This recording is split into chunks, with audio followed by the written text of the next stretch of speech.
Have you ever wondered how much stuff you can actually fit in a box? Or, when you're wrapping a gift and you're trying to figure out if you have enough paper?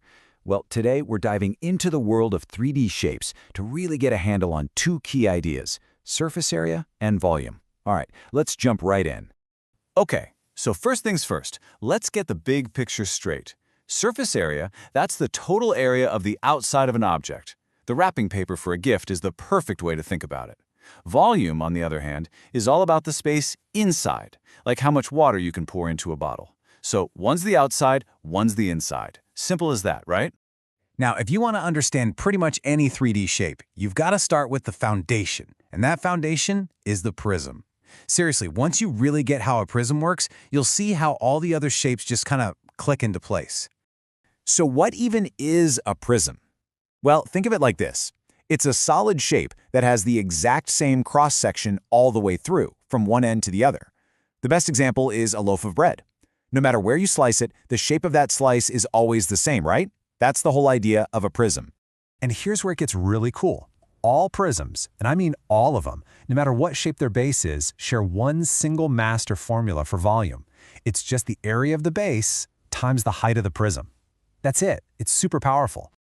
But you might be wondering, hang on, why is it so simple? Why does one rule work for a box just as well as it works for, say, a prism with a triangular base? Well, the intuition behind it is actually really beautiful. Okay, picture this. You start with the flat base of the prism. That area is your starting point.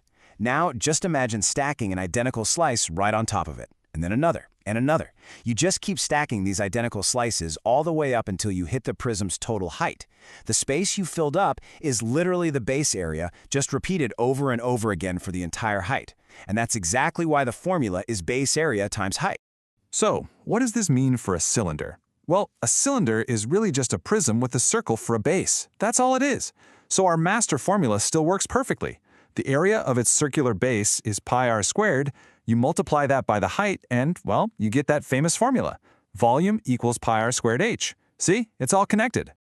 Now let's switch gears and talk about the surface area of that curved part of the cylinder. The formula for it is 2 pi r h. But where on earth does that come from? It kind of looks like it was just pulled out of thin air.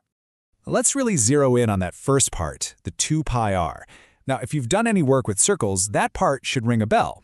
But what's it doing here on the surface of a cylinder? Well, this next part is a fantastic bit of insight. Okay, imagine you have a can of soup and you carefully peel the paper label off of it. What shape is that label once you lay it flat? It's a perfect rectangle. Now think about it. The height of that rectangle is just the height of the can, which we call h. And the length of the rectangle? Well, that's just the distance it had to wrap around the top of the can, which is the circle's circumference, or exactly 2 pi r. So the area of that unwrapped label is just length times height, 2 pi r times h. It's a total aha moment. All right, now that we've got prisms and cylinders down, let's look at their pointy relatives, pyramids and cones. It turns out they share this one incredibly simple rule that connects them right back to the prism. So, a pyramid. We all know what that looks like, right? It's got some polygon for a base, like a square, and then triangular faces that all shoot up to meet at a single point at the top, called the apex. You know, like the ones in Egypt. Now take a look at its volume formula. It looks really familiar, doesn't it? It's almost the exact same as a prism's formula, but with one crucial little difference. The volume is 1/3 of the base area times the height. You gotta remember that fraction, 1/3. And guess what? The exact same relationship is true for a cone. A cone is basically just a pyramid with a circular base. So just look at this comparison. A cylinder's volume is pi r squared h. A cone with the same base and height has a volume of, you guessed it, 1/3 pi r squared h. The only difference is that 1/3 factor. So here's the big takeaway. This is the thing you have to remember. If you have a prism and a pyramid with the exact same base and height, it would take 3 of those pyramids to fill up that one prism. 3 cones to fill up one cylinder. That 1/3 relationship is the absolute key for all the pointy shapes. Okay, next up is a shape that's really in a class of its own, the sphere. It's perfectly round, right? Every single point on its surface is the exact same distance from the center. And because it's so special, it has its own unique set of rules. So for spheres, here are the 2 big formulas you need to know. The volume is 4/3 pi r cubed, and the surface area is 4 pi r squared. Now, I know these kind of look like they came out of nowhere, and they're mostly ones you have to memorize, but there's a really neat trick for the surface area one. Check this out. It's a really cool fact. The surface area of a whole sphere is exactly the same as the area of 4 flat circles that have the same radius. I mean, perfectly the same. So if you can remember the area of a circle, which is just pi r squared, you just multiply it by 4, and boom, you've got the surface area of the entire sphere. Phew. Okay. We have covered a lot of ground, so let's pull everything together into a practical toolkit you can actually use, and then we'll go over some of the really common mistakes to watch out for. All right, this right here is your ultimate cheat sheet. You can see all the patterns we've been talking about. The prisms formula is the foundation. The cylinder is just its round cousin. Then you've got the pointy guys, the cone and the pyramid, which are basically the same, just with that 1/3 factor out front. And then the sphere. Well, it's just doing its own thing. This is a great one to screenshot for later. And here are the things that trip people up all the time. First, on cones and pyramids, be super careful not to mix up the slant height with the true straight up and down vertical height.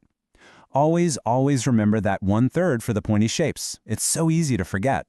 Another classic, using the diameter when the formula needs the radius. Just remember to cut it in half.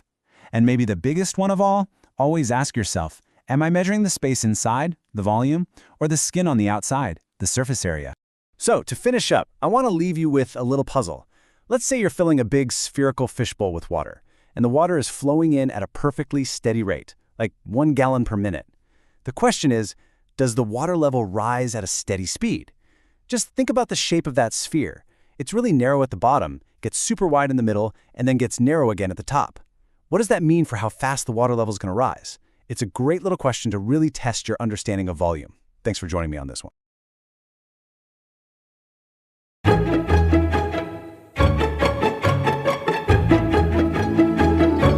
Hey there, welcome. Ever find yourself staring at a garden, wondering exactly how much fencing you'd need? Or maybe standing in a room, trying to figure out if 1 can of paint is really gonna be enough?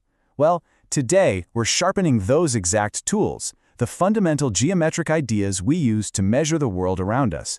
So, let's dive right in. First things first, let's tackle the one question that, let's be honest, trips up pretty much everyone at some point. What is the real difference between perimeter and area? They both have to do with measuring shapes, sure, but they're asking 2 totally different questions. We're going to clear this up for good. And here is the secret. It's so simple, it's beautiful. Think about it like this. Perimeter is walking the boundary. It's the path you take around the edge of a garden. Area, on the other hand, is painting the space inside. It's the surface you need to cover with paint. Walking versus painting. That's it. That's the core idea that unlocks everything else. So, let's start by taking that walk. We're zeroing in on the boundary, right? The total distance all the way around the outside of a shape. This is perimeter. So, formally, the perimeter is just the total length you get when you add up every single side of a shape. You know, imagine a tiny ant walking along the edge. The perimeter is just the total distance that ant travels to get right back to where it started. Simple as that. And luckily, we've got some handy shortcuts, our tools for the job. For a rectangle, you just add up 2 lengths and 2 breadths. A square? Even easier. It's just 4 times the length of one side. A triangle is super straightforward.